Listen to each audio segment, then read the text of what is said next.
باب نمبر 19۔ باب قول الله تعالى لقد كان في يوسف وإخوته آيات للسائلين۔ اللہ تعالیٰ کا فرمان بلا شبہ یقیناً یوسف اور اس کے بھائیوں میں سوال کرنے والوں کے لیے بہت سی نشانیاں تھیں۔ سورہ یوسف آیت نمبر 7، حدیث نمبر 3383۔ حدثني عبيد بن إسماعيل عن أبي أسامة عن عبيد الله قال أخبرني سعيد بن أبي سعيد عن أبي هريرة رضي الله عنه سئل رسول الله صلى الله عليه وسلم من أكرم الناس؟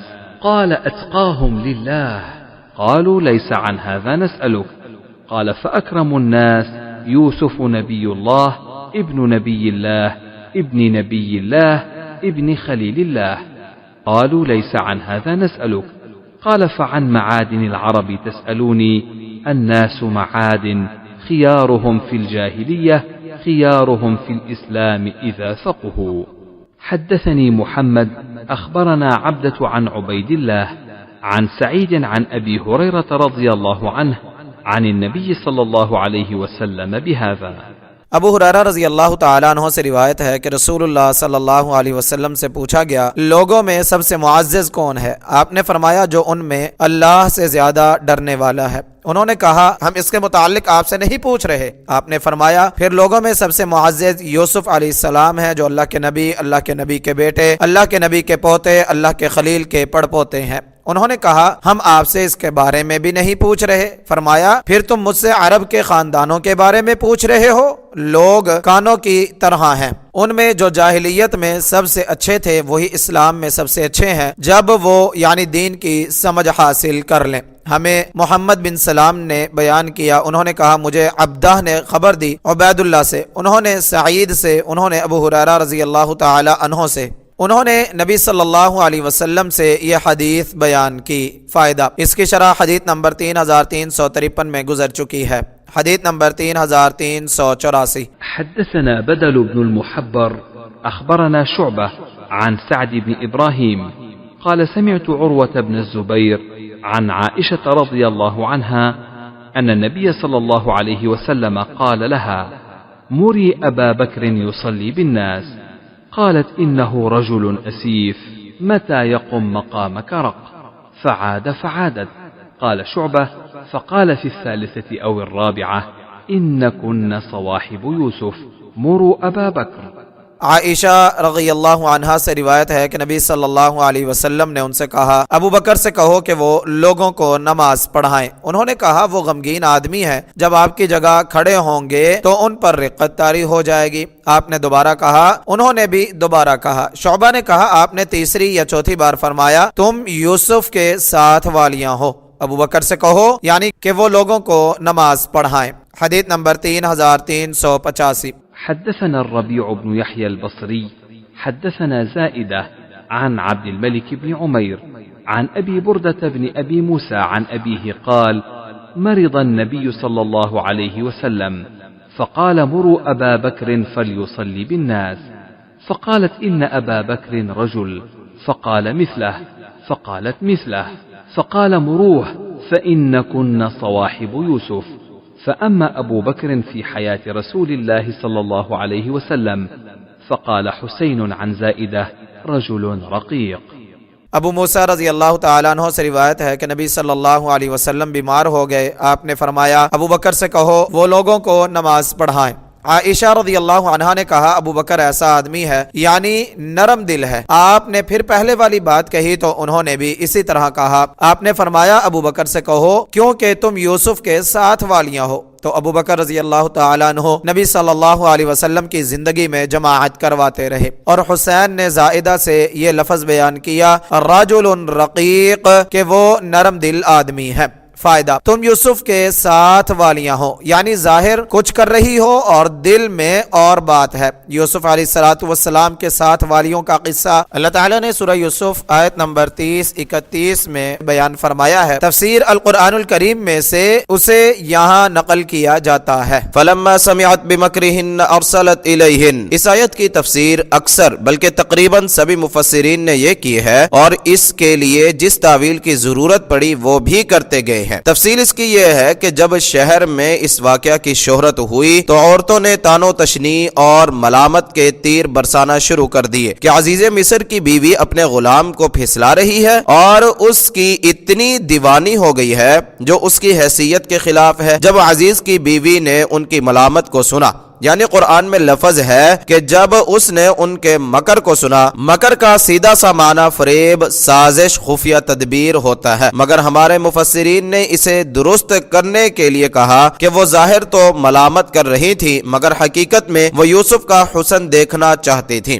ان کے مکر سے مراد یہ ہے۔ خیر، جب اس نے ان کی ملامت کو سنا تو اس نے ان کی ملامت کے جواب میں اپنے فعل کا جواز پیش کرنے اور اپنے بے اختیار ہو جانے کے سبب کا مشاہدہ کروانے کے لیے چند خاص عورتوں کو دعوت دی اور ان کے لیے یہ مجلس آراستہ کی۔ اب جب مجلس جوبن پر تھی، چھریوں سے گوشت اور پھل کاٹے جا رہے تھے تو یوسف علیہ السلام سے کہا ان کے سامنے آؤ۔ جب انہوں نے یوسف علیہ السلام کو دیکھا تو ان کے حسن کو دیکھ کر ایسی بے خود ہوئی کہ انہیں خیال ہی نہ رہا کہ ہم پھل کاٹ رہی ہیں یا اپنے ہاتھ۔ وہ انہیں دیکھتی ہی رہ گئیں اور چھریاں ان کے ہاتھوں پر چل گئیں جس سے انہوں نے اپنے ہاتھ بری طرح کاٹ لیے۔ فقطعنا باب تفعیل مبالغہ کے لیے ہے، اور محویت میں انہیں درد کا احساس ہی نہیں ہوا اور کہنے لگی اللہ کی پناہ، یہ کوئی آدمی نہیں، یہ تو کوئی معزز فرشتہ ہے۔ یعنی حسن میں فرشتہ قرار دیا جس طرح بدصورتی میں شیطان کہا جاتا ہے۔ عزیز کی بیوی نے کہا کہ پھر یہی ہے وہ جس کے متعلق تم نے مجھے ملامت کی۔ عام تفاسیر کا خلاصہ یہ ہے، مگر اصل صورت واقعہ کچھ اور معلوم ہوتی ہے۔ پہلی بات تو یہ ہے کہ یوسف علیہ السلام بچے تھے جب وہ ان کے گھر میں غلام کی حیثیت سے آئے تھے۔ غلام کا خدمت کے لیے اپنے آقا سے تعلق رکھنے والے تمام گھروں میں لین دین یا پیغام وغیرہ پہنچانے کے لیے عام آنا جانا ہوتا ہے۔ کئی سال بعد جب وہ پورے جوان ہوئے تو یہ واقعہ پیش آیا۔ اب آیا یہ ممکن ہے کہ اتنے سالوں تک عزیز مصر کی بیوی کی اتنی قریب ترین سہیلیوں نے یوسف علیہ السلام کو دیکھا ہی نہ ہو اور عزیز کی بیوی نے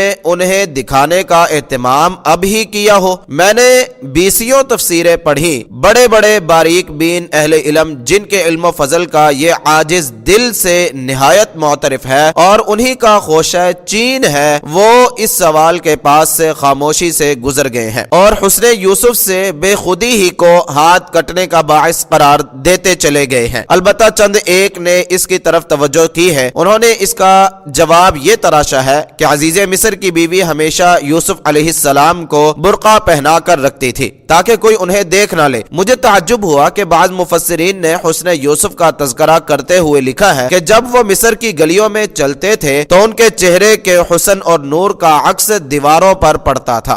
اب کہاں برقع اور کہاں دیواروں پر چہرے کے حسن و نور کا عکس پڑنا؟ ضدانی مفترقانی ای تفرق۔ سیدھی سی بات ہے کہ یوسف علیہ السلام کو اللہ تعالیٰ نے عزیز مصر کے گھر اسی لیے جگہ دی تھی کہ وہ مشورے کی مجلسوں میں خدمت کرنے والے غلام یا عزیز مصر کے بیٹے کی حیثیت سے شریک ہو کر رموز مملکت سیکھیں۔ فرمایا وَلِنُعَلِّمَهُ مِن تَأْوِيلِ الْأَحَادِيثِ، اور تاکہ ہم اسے باتوں کی اصل حقیقت میں سے کچھ سکھائیں۔ سورہ یوسف آیت نمبر 21۔ اس معاشرے میں مردوں اور عورتوں کا بے پردہ مل کر بیٹھنا معمول کی بات تھی۔ جس طرح آج کل مسلمانوں کی پارلیمنٹ اور دوسرے اداروں اور گھروں کا ماحول ہو گیا ہے، غیر مسلموں کا حال تو قابل بیان ہی نہیں۔ ایسے حالات میں اتنے سال تک ان خواتین کو کوشش کے باوجود یوسف علیہ السلام کے دیکھنے کا موقع نہ ملنا سمجھ میں آنے والی بات نہیں۔ اصل بات جو صاف نظر آ رہی ہے یہ تھی کہ جب ان چند عورتوں تک اندر کی یہ خبر کسی طرح پہنچی تو انہوں نے عزیز کی بیوی پر طعن و ملامت کی کہ اس کی نادانی دیکھو کہ اپنے غلام پر فریفتہ ہو چکی ہے اور اب تک کی مسلسل کوشش اور پھسلانے کے باوجود حصول مقصد میں ناکام ہے۔ اس کے ساتھ ہی انہوں نے اپنے حسن کا اور کسی کو اپنا دیوانہ بنانے کی چالوں میں مہارت کا دعویٰ بھی کیا کہ ہمارے پاس وہ مکر ہے کہ کوئی بھی ہمارے مکر و فریب سے بچ کر نہیں جا سکتا، ایک غلام کی کیا مجال ہے۔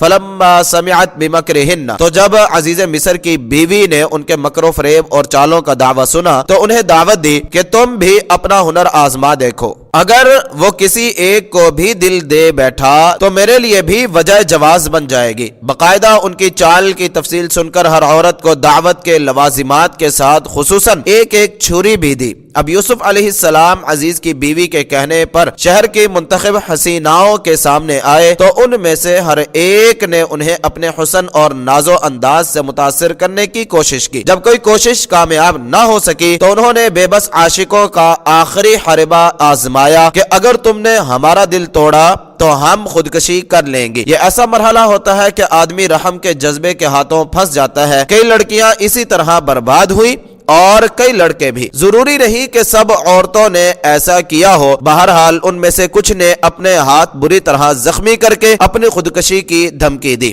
حسن و جمال کے ساتھ عفت و حیا کے اس پیکر نے اس کی بھی پرواہ نہ کی تو وہ بولی، اللہ کی پناہ، اس شخص کے سینے میں آدمی کا دل نہیں، یہ تو ایک معزز فرشتہ ہے جو عشق و حسن کے فتنوں سے کوئی تعلق ہی نہیں رکھتا، جسے عشق کے معاملات سے کوئی واسطہ ہی نہیں، اس پر ہماری خودکشی کا بھی کیا اثر۔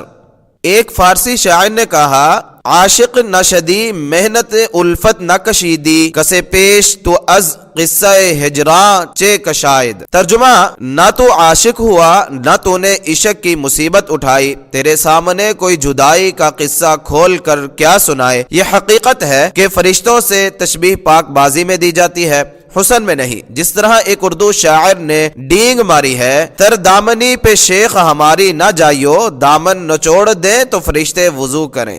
اس کی کئی دلیلیں آئندہ آیات میں آ رہی ہیں، میں ان کا ترتیب وار ذکر کرتا ہوں۔ نمبر 1، یوسف علیہ السلام نے دعا کی، رب السجن احب الی مما یدعوننی الیہ، اے میرے رب مجھے قید خانہ اس سے زیادہ محبوب ہے جس کی طرف یہ سب مجھے دعوت دے رہی ہیں۔ سورہ یوسف آیت نمبر 33۔ معلوم ہوا وہ عورتیں یوسف علیہ السلام کو دیکھنے کے لیے نہیں بلکہ دعوت گناہ دینے کے لیے آئی تھیں۔ نمبر 2، یوسف علیہ السلام نے مزید دعا کی، وَإِلَّا تَصْرِفْ عَنِّي كَيْدَهُنَّ أَصْبُ إِلَيْهِنَّ وَأَكُن مِّنَ الْجَاهِلِينَ، اور اگر تو مجھ سے ان کے مکر فریب کو نہ ہٹائے گا تو میں ان کی طرف مائل ہو جاؤں گا اور جاہلوں سے ہو جاؤں گا۔ سورہ یوسف آیت نمبر 33۔ معلوم ہوا وہ سب عورتیں یوسف علیہ السلام کو اپنے مکر و فریب میں پھنسانے کے لیے آئی تھیں، نہ کہ صرف جمال یوسف کے دیدار کے لیے۔ نمبر 3، اللہ تعالیٰ نے فرمایا، فَاسْتَجَابَ لَهُ رَبُّهُ فَصَرَفَ عَنْهُ كَيْدَهُنَّ، تو اس کے رب نے اس کی دعا قبول فرمائی،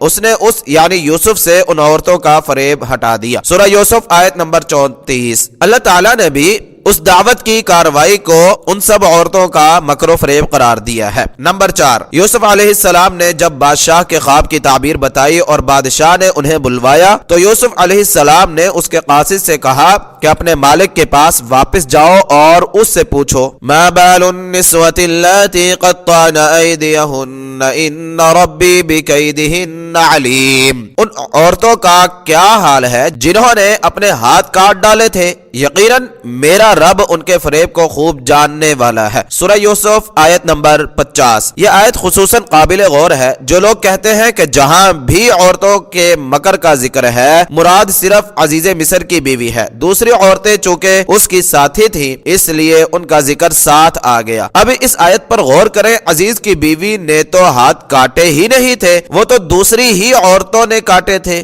یوسف علیہ السلام ان کے ہاتھ کاٹنے کو ان کا مکر و فریب قرار دے رہے ہیں۔ نمبر 5، بادشاہ نے ان تمام عورتوں کو بلا کر پوچھا، ما خطبکن اذ راوتن یوسف عن نفسہ، تمہارا کیا معاملہ تھا جب تم نے یوسف کو اس کے نفس سے پھسلایا؟ سورہ یوسف آیت نمبر 51۔ معلوم ہوا کہ بادشاہ نے بھی ان کے ہاتھ کاٹنے کو یوسف علیہ السلام کے حسن و جمال سے بے خود ہو کر ہاتھ کاٹنے کے بجائے اسے ان کی سوچی سمجھی پھسلانے کی سازش قرار دیا۔ اگر کوئی صاحب فرمائے کہ یہ تفسیر تم نے اپنے پاس سے کی ہے تو جواب یہ ہے کہ جہاں قرآن و حدیث کی تفسیر کی کوئی نص صریح نہ ہو وہاں قرآن مجید کے عجائبات و نکات قیامت تک ظاہر ہوتے رہیں گے۔ ویسے مجھ سے پہلے مولانا ابوالکلام آزاد رحمہ اللہ نے یہی تفسیر کی ہے۔ مولانا امین احسن اصلاحی نے یعنی ان کے تفسیر میں منہج کے تفرد سے قطع نظر یہی تفسیر کی ہے، اور تفسیر مواہب الرحمن کے مصنف علامہ امیر علی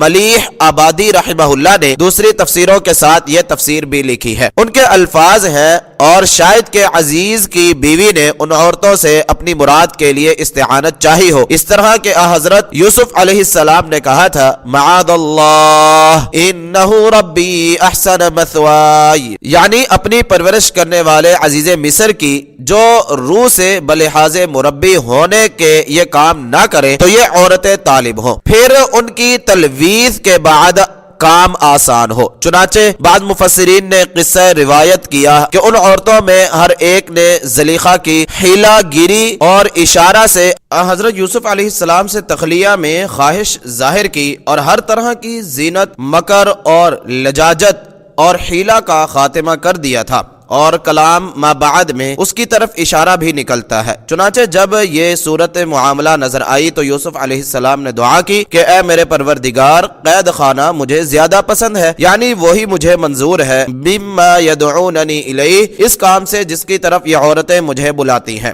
آیت کی یہ تفسیر اور بھی کئی مفسرین نے کی ہوگی، مگر مجھے قدیم مفسرین میں سے جن بزرگوں سے یہ تفسیر ملی ہے وہ ہے سلطان العلماء شیخ الاسلام عز الدین ابن عبد السلام رحمہ اللہ۔ چنانچہ عائشہ رضی اللہ عنہا بیان کرتی ہے کہ جس مرض میں رسول اللہ صلی اللہ علیہ وسلم فوت ہوئے اس مرض کا واقعہ ہے کہ نماز کا وقت ہو گیا، اذان ہوئی تو آپ صلی اللہ علیہ وسلم نے فرمایا ابو بکر سے کہو وہ نماز پڑھائیں۔ آپ صلی اللہ علیہ وسلم سے کہا گیا ابو بکر غمگین آدمی ہیں، جب آپ کی جگہ کھڑے ہوں گے تو لوگوں کو نماز نہیں پڑھا سکیں گے۔ آپ نے دوبارہ یہی حکم دیا تو انہوں نے دوبارہ یہی کہا۔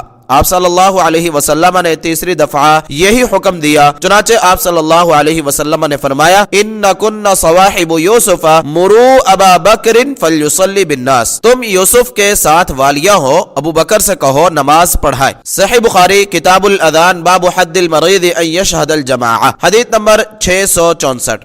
صحیح بخاری ہی کی ایک دوسری روایت حدیث نمبر 679 میں ہے کہ پہلی دو دفعہ عائشہ رضی اللہ عنہا نے یہ بات کہی تھی، تیسری بار ان کے کہنے کے مطابق حفصہ رضی اللہ عنہا نے کہی تھی۔ اس حدیث کی شرح میں حافظ ابن حجر رحمہ اللہ نے انکن صواحب یوسف کی شرح عام مفسرین کے مطابق کرنے کے بعد آخر میں لکھا ہے ووقع فی امالی ابن عبد السلام ان النسوة اتین امرأة العزیز یظہرن تعنیفها ومقصودهن في الباطن ان يدعون يوسف الى انفسهن كذا قال وليس في سياق الآية ما يساعد ما قال۔ ابن عبد السلام کی امالی میں آیا ہے کہ وہ عورتیں عزیز کی بیوی کے پاس آئیں، وہ ظاہر تو اس پر طعن و ملامت اور سختی کر رہی تھی، حالانکہ ان کا مقصود باطن میں یہ تھا کہ وہ یوسف کو اپنی طرف دعوت دے۔ حافظ ابن حجر رحمہ اللہ فرماتے ہیں کہ ابن عبد السلام نے ایسے فرمایا حالانکہ سیاق میں کوئی ایسی چیز نہیں جو ان کی تائید کرتی ہو۔ فتح الباری جلد نمبر 2 صفحہ نمبر 153 حدیث نمبر 665۔ ظاہر ہے کہ شیخ الاسلام حافظ ابن حجر رحمہ اللہ کو سلطان العلماء کی بات سے اتفاق نہیں، کیونکہ ان کے خیال میں سیاق ان کی موافقت نہیں کرتا، مگر اس بندہ عاجز نے سیاق قرآن میں سے 5 دلیلیں اسی تفسیر کے صحیح ہونے کی بیان کی ہیں، اور رسول اللہ صلی اللہ علیہ وسلم کا فرمان صواحب یوسف بھی اس کی تائید کر رہا ہے۔ واللہ اعلم وعلمہ اتم۔ حدیث نمبر 3386۔ حدثنا أبو اليمان أخبرنا شعيب حدثنا أبو الزناد عن الأعرج عن أبي هريرة رضي الله عنه قال قال رسول الله صلى الله عليه وسلم اللهم أنج عياش بن أبي ربيعة اللهم أنج سلمة بن هشام اللهم أنج الوليد بن الوليد اللهم أنج المستضعفين من المؤمنين اللهم اشدد وطأتك على مضر اللهم اجعلها سنين كسني يوسف۔ ابو ہریرہ رضی اللہ تعالیٰ عنہ سے روایت ہے کہ رسول اللہ صلی اللہ علیہ وسلم نے کہا اے اللہ عیاش بن ابی ربیعہ کو چھڑا دے، اے اللہ سلمہ بن ہشام کو چھڑا دے، اے اللہ ولید بن ولید کو چھڑا دے، اے اللہ کمزور مومنوں یعنی عورتوں بچوں اور بوڑھوں کو چھڑا دے، اے اللہ مضر یعنی ان کے کافروں پر اپنی گرفت سخت کر، اے اللہ وہ یعنی گرفت تو ان پر یوسف کی قحط سالیوں جیسی قحط سالیاں بنا دے۔ فائدہ، اس کی شرح حدیث نمبر 804 میں گزر چکی ہے، یہاں یہ حدیث یوسف علیہ الصلوۃ والسلام کے ذکر کی مناسبت سے لائی گئی ہے۔ حدیث نمبر 3387۔ حدثنا عبد الله بن محمد بن أسماء بن أخي جويرية حدثنا جويرية بن أسماء عن مالك عن الزهري أن سعيد بن المسيب وأبا عبيد أخبراه عن أبي هريرة رضي الله عنه قال: قال رسول الله صلى الله عليه وسلم: يرحم الله لوطا، لقد كان يأوي إلى ركن شديد، ولو لبثت في السجن ما لبث يوسف، ثم أتاني الداعي لأجبته. ابو ہریرہ رضی اللہ تعالیٰ عنہ سے روایت ہے کہ رسول اللہ صلی اللہ علیہ وسلم نے فرمایا: اللہ تعالیٰ لوط علیہ السلام پر رحم فرمائے، بلا شبہ یقیناً انہوں نے ایک مضبوط سہارے کی پناہ لے رکھی تھی، اور اگر میں قید خانے میں اتنی مدت رہتا جتنی یوسف علیہ السلام رہے تو میں بلانے والے کی دعوت قبول کر لیتا۔ فوائد: نمبر 1، اللہ تعالیٰ لوط علیہ السلام پر رحم فرمائے، اس کی شرح حدیث نمبر 3375 میں گزر چکی ہے۔ نمبر 2، اور اگر میں قید خانے میں، اس کی شرح حدیث نمبر 3372 میں گزر چکی ہے۔ حدیث نمبر 3388۔ حدثنا محمد بن سلام أخبرنا ابن فضيل حدثنا حسين عن سفيان عن مسروق قال: سألت أم رومان وهي أم عائشة عما قيل فيها ما قيل، قالت: بينما أنا مع عائشة جالستان إذ ولجت علينا امرأة من الأنصار وهي تقول: فعل الله بفلان وفعل. قالت: فقلت: لم؟ قالت: إنه نما ذكر الحديث. فقالت عائشة: أي حديث؟ فأخبرتها. قالت: فسمعه أبو بكر ورسول الله صلى الله عليه وسلم. قالت: نعم. فخرت مغشيا عليها، فما أفاقت إلا وعليها حمى بنافض. فجاء النبي صلى الله عليه وسلم فقال: ما لهذه؟ قلت: حمى أخذتها من أجل حديث تحدث به. فقعدت فقالت: والله لئن حلفت لا تصدقوني، ولئن اعتذرت لا تعذروني، فمثلي ومثلكم كمثل يعقوب وبنيه، فالله المستعان على ما تصفون. فانصرف النبي صلى الله عليه وسلم فأنزل الله ما أنزل، فأخبرها فقالت: بحمد الله لا بحمد أحد. مسروق سے روایت ہے کہ میں نے عائشہ رضی اللہ عنہا کی والدہ ام رومان رضی اللہ عنہا سے اس بہتان کے بارے میں پوچھا جو عائشہ رضی اللہ عنہا پر لگایا گیا۔ انہوں نے کہا: میں اور عائشہ رضی اللہ عنہا بیٹھی ہوئی تھی، اتنے میں انصار کی ایک عورت آئی جو کہہ رہی تھی: اللہ فلاں کے ساتھ ایسا کرے اور ایسا کرے۔ میں نے کہا: کیوں؟ کہا: اس نے وہ بات پھیلائی ہے۔ عائشہ رضی اللہ عنہا نے کہا: کون سی بات؟ تو اس نے اسے وہ بات بتا دی۔ کہا: کیا اسے ابو بکر اور رسول اللہ صلی اللہ علیہ وسلم نے سن لیا ہے؟ کہا: ہاں۔ تو وہ غش کھا کر گر گئی اور اسے ہوش آیا تو اسے لرزے کے ساتھ بخار ہو چکا تھا۔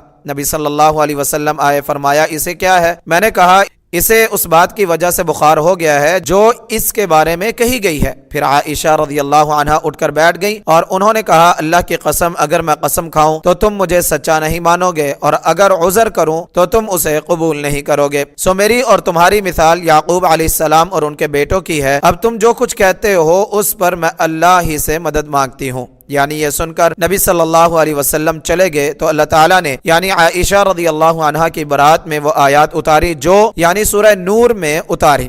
آپ نے وہ عائشہ رضی اللہ عنہا کو سنائی تو انہوں نے کہا: یہ اللہ کی حمد کے ساتھ ہے، کسی اور کی حمد کے ساتھ نہیں۔ فائدہ: امام بخاری یہ حدیث عائشہ رضی اللہ عنہا کی اس بات کی وجہ سے لائے ہیں کہ میری مثال اور تمہاری مثال یعقوب علیہ السلام اور ان کے بیٹوں کی ہے۔ سورہ نور کی تفسیر حدیث نمبر 4757 میں عائشہ رضی اللہ عنہا سے یہ الفاظ آئے ہیں: وَإِنِّي وَاللَّهِ مَا أَجِدُ لِي وَلَكُمْ مَثَلًا وَالْتَمَسْتُ اسْمَ يَعْقُوبَ فَلَمْ أَقْدِرْ عَلَيْهِ إِلَّا أَبَا يُوسُف۔ میں نے یعقوب علیہ السلام کا نام تلاش کیا مگر مجھے یاد نہ آیا، تو میں نے کہا: میں اپنی اور تمہاری مثال وہی پاتی ہوں جو یوسف علیہ السلام کے والد کی ہے۔ اس باب میں یہ حدیث یوسف علیہ السلام کے ذکر کی وجہ سے آئی ہے۔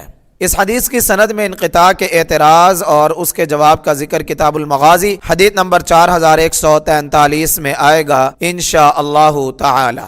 حدیث نمبر 3389۔ حدثنا يحيى بن بكير حدثنا الليث عن عقيل عن ابن شهاب قال: أخبرني عروة أنه سأل عائشة رضي الله عنها زوج النبي صلى الله عليه وسلم: أرأيت قوله حتى إذا استيأس الرسل وظنوا أنهم قد كذبوا أو كذبوا؟ قالت بل كذبهم قومهم. فقلت والله لقد استيقنوا أن قومهم كذبوهم وما هو بالظن. فقالت يا عرية لقد استيقنوا بذلك. قلت فلعلها أو كذبوا. قالت معاذ الله لم تكن الرسل تظن ذلك بربها. وأما هذه الآية قالت هم أتباع الرسل الذين آمنوا بربهم وصدقوهم وطال عليهم البلاء واستأخر عنهم النصر، حتى إذا استيأست ممن كذبهم من قومهم وظنوا أن أتباعهم كذبوهم جاءهم نصر الله. قال أبو عبد الله استيأسوا افتعلوا من يئست منه من يوسف لا تيأسوا من روح الله معناه الرجاء. عروہ سے روایت ہے کہ انہوں نے نبی صلی اللہ علیہ وسلم کی بیوی عائشہ رضی اللہ عنہا سے پوچھا کہ آپ یہ بتائیں کہ اللہ تعالیٰ کا یہ فرمان حتی اذا استیأس الرسل وظنوا انہم قد کذبوا، سورہ یوسف آیت نمبر 110، اس میں کذبوا تشدید کے بغیر ہے یا کذبوا تشدید کے ساتھ ہے؟ انہوں نے کہا بلکہ ان کی قوم نے انہیں جھٹلا دیا، یعنی تشدید کے ساتھ ہے۔ میں نے کہا اللہ کی قسم بلا شبہ انہیں یقین تھا کہ ان کی قوم نے انہیں جھٹلا دیا ہے، وہ گمان تو نہیں تھا، یعنی تو پھر ظن یعنی گمان لفظ کیوں بولا گیا؟ انہوں نے کہا اے عریہ یعنی عروہ کی تصغیر کے ساتھ، واقعی انہیں اس کا یقین ہو چکا تھا۔ میں نے کہا شاید یہ کذبو یعنی ذال کی تشدید کے بغیر ہو، یعنی کہ رسولوں نے گمان کیا۔ انہوں نے کہا اللہ کی پناہ، رسول اپنے رب کے بارے میں یہ گمان نہیں کرتے تھے۔ رہی یہ آیت تو وہ رسولوں کے پیروکار تھے جو اپنے رب پر ایمان لائے اور اس کی تصدیق کی، اور ان پر لمبی آزمائش آئی اور اللہ کی مدد آنے میں دیر ہوئی، یہاں تک کہ جب وہ رسول اپنی قوم کے ان لوگوں سے مایوس ہو گئے جنہوں نے انہیں جھٹلایا تھا اور انہوں نے گمان کیا کہ ان کے پیروکاروں نے انہیں جھوٹا سمجھا ہے، تو ان کے پاس اللہ کی مدد آ گئی۔ ابو عبداللہ بخاری نے کہا استیأسوا یا یئست منہ سے استفعلوا کے وزن پر ہے، یعنی یوسف کے بھائی نا امید ہو گئے یوسف سے۔ لا تیأسوا من روح اللہ، سورہ یوسف آیت نمبر 87، اللہ کی رحمت سے نا امید مت ہونا، اس کا معنی ہے امید۔ فوائد نمبر 1، استیأسوا امام صاحب کا مطلب یہ ہے کہ یہ یئست منہ یعنی میں اس سے نا امید ہو گیا، یعنی یئست مجرد سے باب استفعال ہے، بالکل نا امید ہو گئے۔ یہاں یہ حدیث اس لیے لائی گئی ہے کہ یہ سورہ یوسف میں ان کے تذکرے میں آئی ہے۔ یوسف علیہ السلام اس مقام کی آیت وما ارسلنا من قبلک الا رجالا نوحی الیہم، سورہ یوسف آیت نمبر 109 میں شامل ہیں۔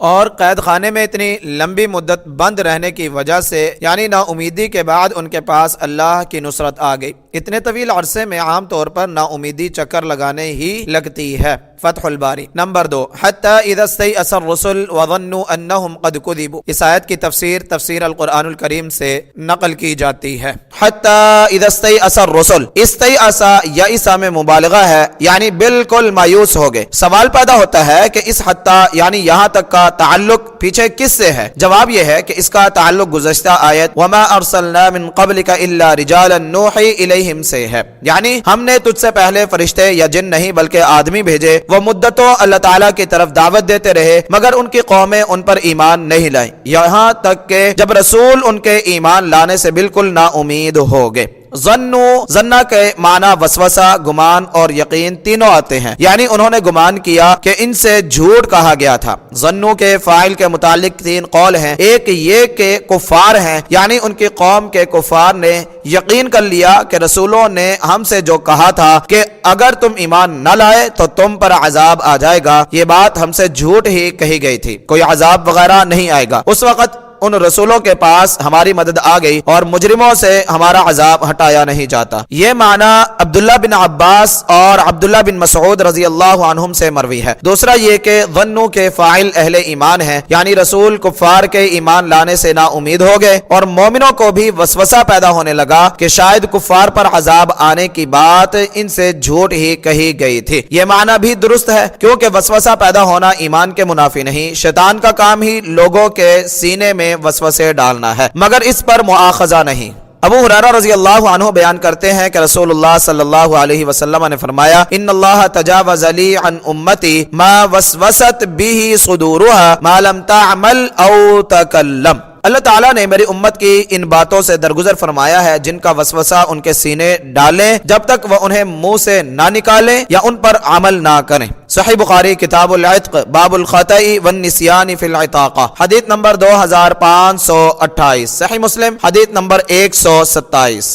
تیسرا وہ جو شاہ عبد القادر رحمہ اللہ نے فرمایا، یعنی وعدہ عذاب کو دیر لگی یہاں تک کہ رسول لگے نا امید ہونے کہ شاید ہماری زندگی میں نہ آیا پیچھے آوے، اور ان کے اصحاب خیال کرنے لگے کہ شاید وعدہ خلاف تھا۔ اتنے خیال سے آدمی کافر نہیں ہوتا مگر جانتا ہے کہ یہ خیال بد ہے۔ موضع: اگر ظنہ سے مراد وسوسہ ہو تو ظنوں سے مراد رسول بھی بعید نہیں۔ قضا قال ابن تیمیہ روح المعانی، کیونکہ لمبی آزمائشوں اور مصیبتوں میں خیال آ ہی جاتے ہیں، جیسا کہ اللہ تعالیٰ نے فرمایا ام حسبتم ان تدخلوا الجنة ولما يأتكم مثل الذين خلوا من قبلكم مستهم البأساء والضراء وزلزلوا حتى يقول الرسول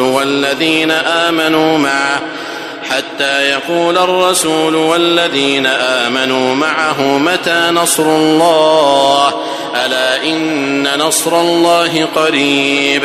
یا تم نے گمان کر رکھا ہے کہ تم جنت میں داخل ہو جاؤ گے، حالانکہ ابھی تک تم پر ان لوگوں جیسی حالت نہیں آئی جو تم سے پہلے تھے، انہیں تنگی اور تکلیف پہنچی اور وہ سخت ہلائے گئے، یہاں تک کہ رسول اور جو لوگ اس کے ساتھ ایمان لائے تھے کہہ اٹھے اللہ کی مدد کب ہوگی، سن لو بے شک اللہ کی مدد قریب ہے۔ سورہ بقرہ آیت نمبر 214۔ اس آیت کی روشنی میں یہ معنی بھی قرین عقل ہے۔ مراد اس آیت سے رسولوں پر آنے والی آزمائشوں کی مدت کی لمبائی اور ان کے صبر کے پیمانے کے لبریز ہونے کے قریب تک پہنچ جانے پر اللہ کی مدد کا آنا ہے، جیسا کہ یوسف علیہ السلام کے ساتھ ہوا۔ حدیث نمبر 3390۔ أخبرني عبده حدثنا عبد الصمد عن عبد الرحمن عن أبيه عن ابن عمر رضي الله عنهما عن النبي صلى الله عليه وسلم قال: الكريم ابن الكريم ابن الكريم ابن الكريم يوسف بن يعقوب بن إسحاق بن إبراهيم عليهم السلام۔ عبداللہ بن عمر رضی اللہ عنہما سے روایت ہے کہ نبی صلی اللہ علیہ وسلم نے فرمایا، کریم جو کریم کا بیٹا، کریم کا پوتا، کریم کا پڑ پوتا ہے، وہ یوسف بن یعقوب بن اسحاق بن ابراہیم علیہم السلام ہے۔ فائدہ: اس کی شرح حدیث نمبر 3353 میں گزر چکی ہے۔ یہاں حافظ رحمہ اللہ نے یوسف علیہ السلام کے بھائیوں کے نام لکھے ہیں مگر اس کا کوئی حوالہ نہیں دیا، اور حقیقت یہ ہے کہ اس کا کوئی قابل اعتماد حوالہ ہے بھی نہیں۔ اگر بائبل سے ہے تو زیادہ سے زیادہ لا تصدقوہم ولا تکذبوہم میں شامل ہے، پھر ایسی بات سے ورق سیاہ کرنے کا کیا فائدہ؟ اللہ تعالیٰ نے علم ہونے کے باوجود ان کے ناموں کا ذکر نہیں فرمایا، نہ ہی نبی صلی اللہ علیہ وسلم نے اس کا ذکر کیا ہے۔ یقیناً اسی میں خیر ہے، ورنہ ہمیں ان کے نام ضرور بتا دیے جاتے۔